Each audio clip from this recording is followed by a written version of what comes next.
many people responded 1, how many people responded 2, how many people responded 3. From there, immediately you will know how many people have understood the concept that you have taught. So after that, you as the professor who is teaching the session, you can then decide, should you continue to move on, continue to teach what you want to teach, or should you want to move backwards? Hey, a lot of students have not understood what you have covered so far. Maybe you need to revise.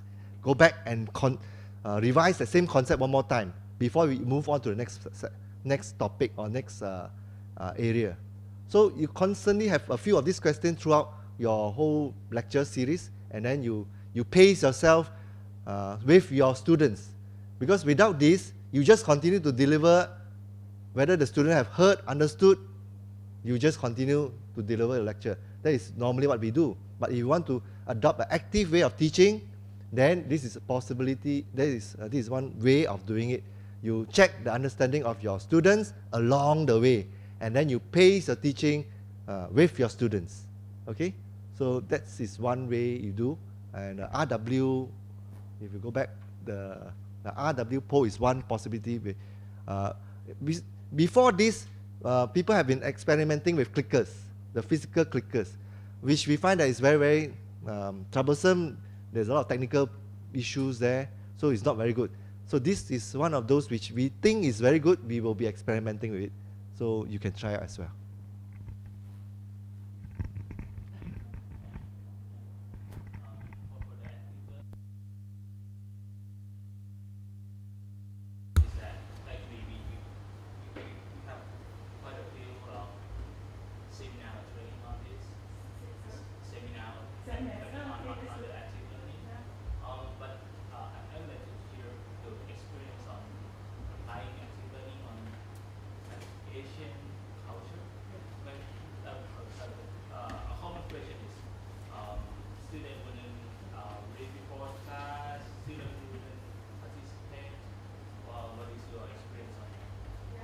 I totally agree. Asian culture, the students are less likely to participate.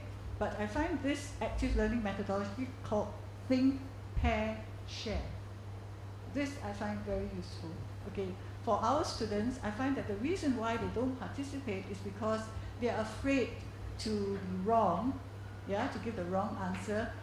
They're afraid, they're not sure about their answer. Okay, they're not certain whether they're right or wrong. And they need a bit more confidence. So when I ask them to think first of the answer that I asked you all to do, what do you think is the answer, and then to share it with a neighbor, and to talk about it, that's where they grow in the confidence. They find that, when I'm able to explain and it makes sense, and my neighbor shares my same view, etc., etc., then they are able to, more likely to say, yes, can I answer the question? Okay, so my experience is that our students lack that confidence to talk, to express their views, unless they have shared it and talked to someone, and then that becomes better. That's one. The second thing is when I do think and share especially, I find that the answers that come from my students are now deeper. It's not just one word answer, yes, no, it becomes bigger. Then when you ask them to explain, they don't explain. But when you ask them to think and pair and share, then they can explain much more deeply what they are thinking, because they've already explained it to their friends, they've rehearsed the explanation as such, and therefore more willing to share it with the class. The other thing that I guess is very important for me is the class atmosphere. And that's where the lecturer or the faculty plays the important part, where wrong answers are not laughed at, not ridiculed. It's the atmosphere, the rapport that you build with your students. Okay? That it supports them to want to try, to take risks, to want to answer, and to acknowledge their answer positively, whether it's right or wrong. Yeah? And to build on good answers and so forth. So a lot of it is also the lecturer playing a role in creating the context, the classroom context in which the students would want to participate. Do you have any views, Jiwan? How could you encourage me? Another thing, because to me, there are two problems. First, if I start to apply the active learning right now, say when I start the new semester, I think that would take up time to lecture. That's the first issue. Secondly, if for the first few classes, students wouldn't participate and they didn't read before the class, that would derail the whole course. So how we I think as what was said yesterday is really a concerted effort amongst everybody. Yeah, all the faculty playing their part to encourage the students to want to participate. I think for many of our lecturers, as well as when I listen to many other professors from around the world, they do give participation marks initially, at least initially. So to encourage them, as you said, to do the reading before coming. Okay, I was going to show you another one. It's called team-based learning, and there's a video on the internet. It's by University of Sydney. Okay, team-based learning. Now, this team-based learning is very interesting. Why? It's because the students are expected to read their material before coming to class. When they come to class, the first thing they are doing is they are doing an answer sheet, answer questions based on the material they learn individually. And this is graded. It means marks from this, some marks of it goes to their grades. Okay? So they answer questions individually. Once they've done that, then they come together as a group and they start to share the answers. Okay? So how I've answered, how have you answered, and so forth. And as a group, again, they make a decision. And I think, again, there's a group mark to it as well. So there is what we call peer pressure as such, for them to know their work before they come and meet as a group to discuss. Yeah. So go and look at the video. It's called Team-Based Learning. It's by University of Sydney. In SP, our accountancy program will be trying this out, like what TY says, these are things that we are trying out. We'll be trying this team-based learning for their program. The reason they want to do this is because they said that as accountants, when they go to a particular company to audit the books, they work as a team. So this is one way they can foster the students to work as a team together and understand and analyze and so forth together. So this team-based learning is something that they will be trying out. I think maybe this year already, they're trying out this year, our AY 2012.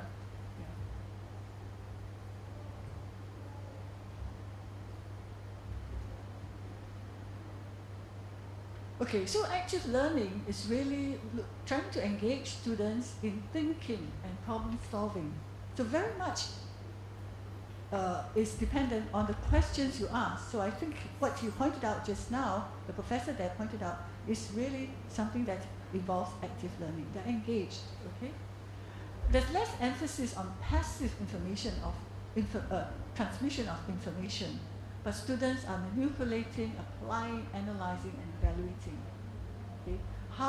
Whether they are doing any one of these depends on the questions you put up for them to answer. It can be applied to lecture-based course, and it's slightly different from experiential learning, where this is more real world. I'll show you the examples later on.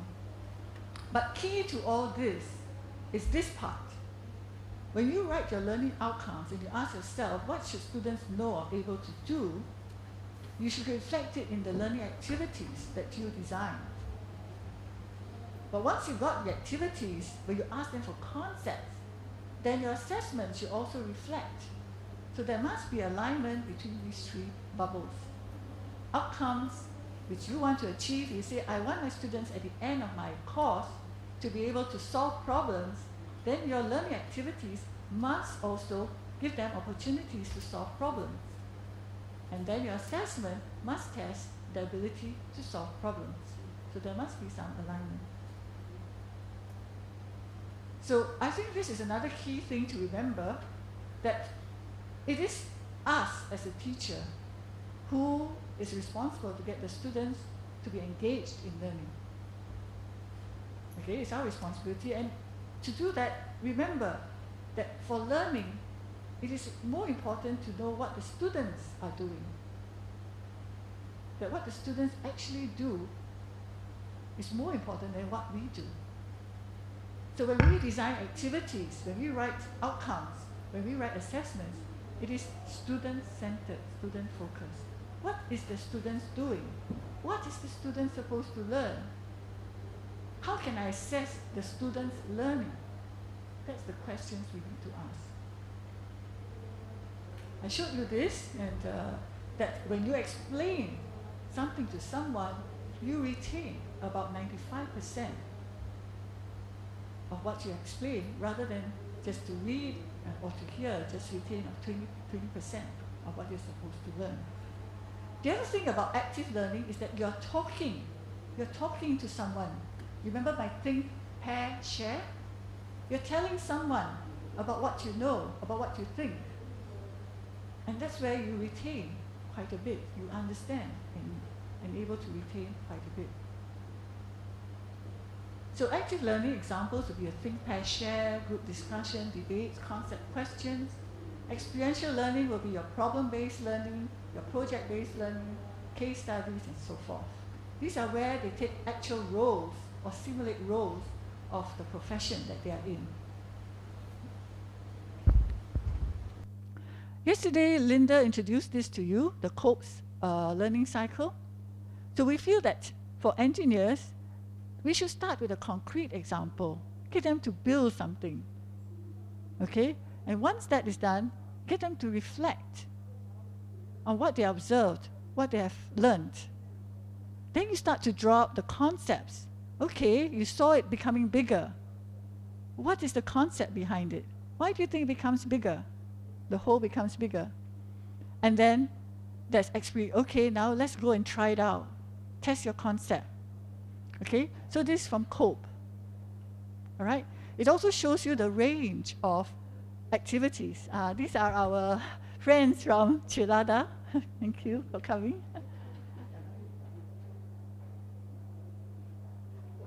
Yes, Professor Santini. Dr. Cindy, thank you. Nice to see you. Yes.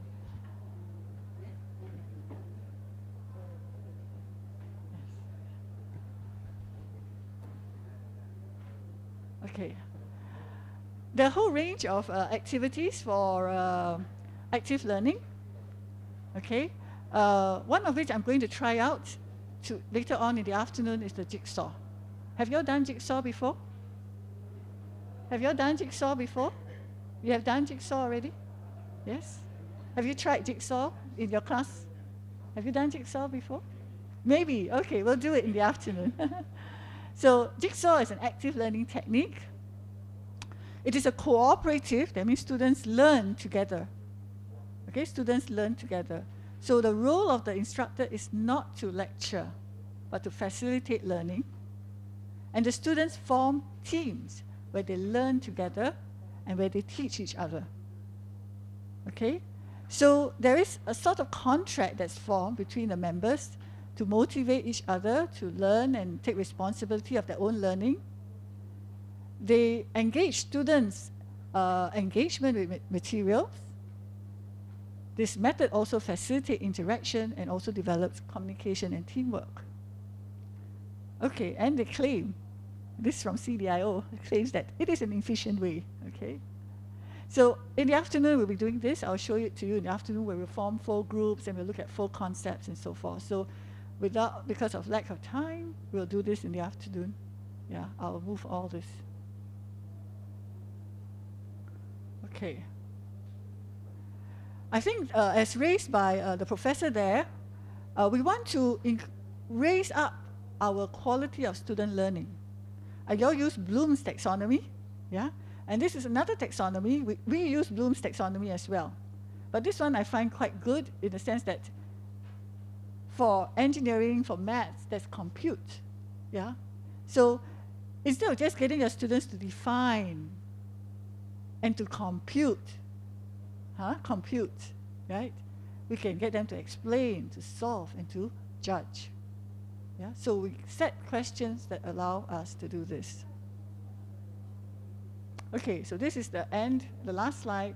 Remember our task as teachers to engage students in learning so that we achieve the desired outcomes in an effective manner, and it's what the student does that's more important than what the teacher does, yeah? In learning, to get learning taking place. Yeah, that's it. Yes, one question.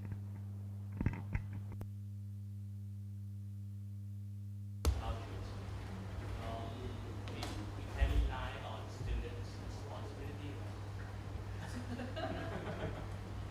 What do you think? What do you think? That question. Sometimes, I cannot rely on them, so okay, stop these kind of things, and okay, I will give you everything I have. But in kind of way, they need to learn, and okay, we give you that active learning. What is your experience like in Malaysia, Vietnam? I think you are raising problems faced by every teacher all over the world, yeah, to motivate the students. From your video, it usually comes from the States, and in our view, the culture are totally different. Yeah. So I'm looking forward to the experience of Asian culture. Yeah. I think, again, I think a lot hinges, in my opinion, on the lecturer, as well as the atmosphere the lecturer creates in the classroom. The rapport you have with your student. And you know, it is very obvious, you can see, each student, each group of students that comes to each class have their own culture, their own characteristic. And sometimes when you click with that group, you know, things just move. You don't have to motivate them. Somehow, when you have a good rapport with them, they're able to do what you want them to do. Whereas in certain groups, it's more difficult. So understanding the characteristic of your groups of students that come to you is key. And understanding why and how and what motivates them is what is important. Yeah? So yes, this is something that around the world you face. Where students' responsibility is the teacher's responsibility to teach me, and they don't see it as their responsibility, that they are the learner. So for my own children, I tell them, I won't be next to you during your exam.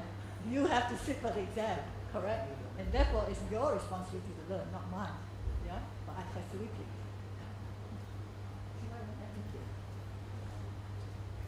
I think I share with Helene her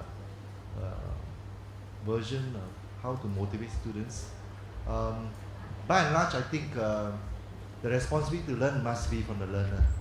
Okay, and I also believe bonding the students is a very important tool. And this year, I see a marked improvement between myself and my group. Okay, over the holidays, I went with them to a camp, a four nights camp in Malaysia, where we go trekking through the mud and swamp, and we rough it up together. We suffer together, and after the whole thing, by the way, that camp is for not selected, the students' leaders and representative. So we envelop that bonding around the Stephen Covey's 7 habit. I'm not sure whether you're familiar with that. Okay, Stephen Covey's 7 habit, where it covers beginning with end in mind and all the various habits.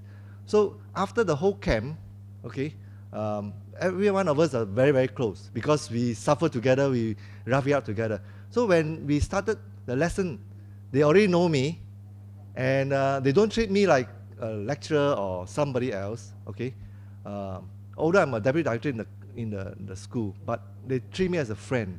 So I think the barrier is being cleared between us, and I find that I am very much closer to them, and they are very much closer to me. And when we go out for makan, food, lunch, we are like, like don't know how many years friends. So I think if we are able to bond with the student,